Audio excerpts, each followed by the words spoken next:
chemical labs industrialized in Mexico while tunnels explode across the border. The threat at our southern border is not just the volume of illegal drugs flooding into the United States. It's the staggering sophistication of the operation. Cartels have moved beyond traditional drug smuggling. They now control fentanyl and methamphetamine production on an industrial scale, with labs that are just hidden not only in remote jungles, but in urban centers such as Hidalgo and Jalisco. I know I might be pronouncing those incorrectly, but these aren't small time operations. They're talking about multi-million-dollar facilities, churning out substances that are as deadly as they are profitable. Mexico's cartels have perfected the art of synthetic drug production, using chemical precursors smuggled from China and India to manufacture fentanyl, a drug so powerful that just a few milligrams can kill an individual. Methamphetamine, too, is being produced with industrial precision, and the purity of the meth coming out of Mexican labs is making it an international commodity, with markets in places like Australia, Hong Kong, and even Europe. The trade isn't just happening at the street level. Mexican cartels are becoming global drug manufacturers, turning out drugs so pure and potent that they're wreaking havoc not just on American communities, but on the world stage. The methamphetamine trade alone is now responsible for millions of dollars in profits for cartels who use these drugs to finance further illicit operations, purchasing weapons, bribing officials, and expanding their territory. It's a highly profitable enterprise that continues to thrive in the face of federal and local law enforcement efforts. Meanwhile, as cartels operate these drug factories, they also are continuing to engage in a more insidious form of smuggling, underground tunnels.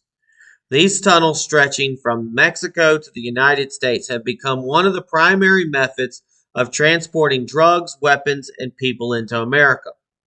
Over the past 3 decades, U.S. Customs and Border Patrol Protection, CBP, has discovered more than 230 tunnels, and the problem is accelerating. These aren't your average holes in the ground. These tunnels are sophisticated, complete with lighting, ventilation systems, and even railways for moving large quantities of drugs. Some of these tunnels are as long as a football field, running deep beneath the border, and often leading to warehouses or houses in places like San Diego, California, and Nogales, Arizona.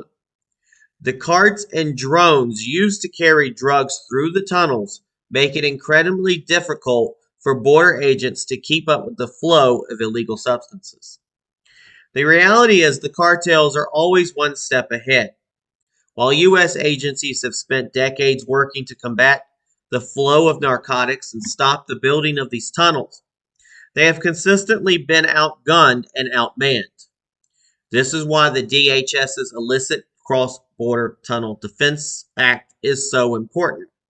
It would provide the necessary resources and legislation to shut down these tunnel operations before they can expand further. But without it, the cartels will continue to exploit the gaps in our border security and take full advantage of the lack of updated border defense technologies. The sheer scale of this operation is staggering, but even more alarming is the competing priorities of our border agents. Border Patrol agents are currently tasked with processing a record number of migrants, leaving less manpower to focus on the drug and human smuggling that's taking place. As agents are pulled off of field duty, the question arises, who is left to guard the gate? This is not just a law enforcement issue. It's a national security crisis. As drug cartels continue to expand their operations with industrial precision, and as illegal tunnels continue to pop up underneath our feet, the U.S. is facing an enemy that operates both above ground and below. The deadly substances flooding our streets are killing tens of thousands of Americans every year, while the tunnel systems facilitate the unabated movement of people, drugs, and weapons into the U.S. The stakes couldn't be higher, and if the United States continues to ignore this complex and dangerous reality, we're only setting ourselves up for more failure.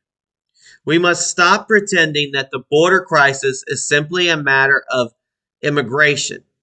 It's an unprecedented attack on our country from all fronts, and it's time we act decisively to shut it down.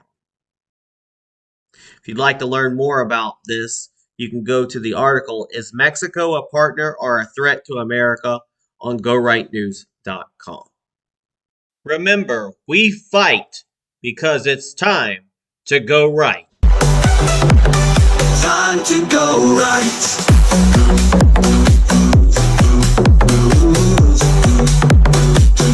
Time to go right.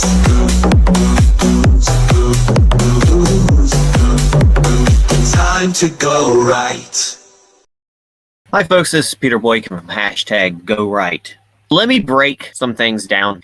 The future is up to you, and what are you willing to put into it? So will you #GoRight for America? Will you participate in the great American revival? Because together we can and will make America great again. But it's up to you. It is up to you. It's time to join the Go Right movement. It is time to #GoRight for America. Join us at GoRightNews.com. It is time for the great American revival, and it is time to #GoRight for America.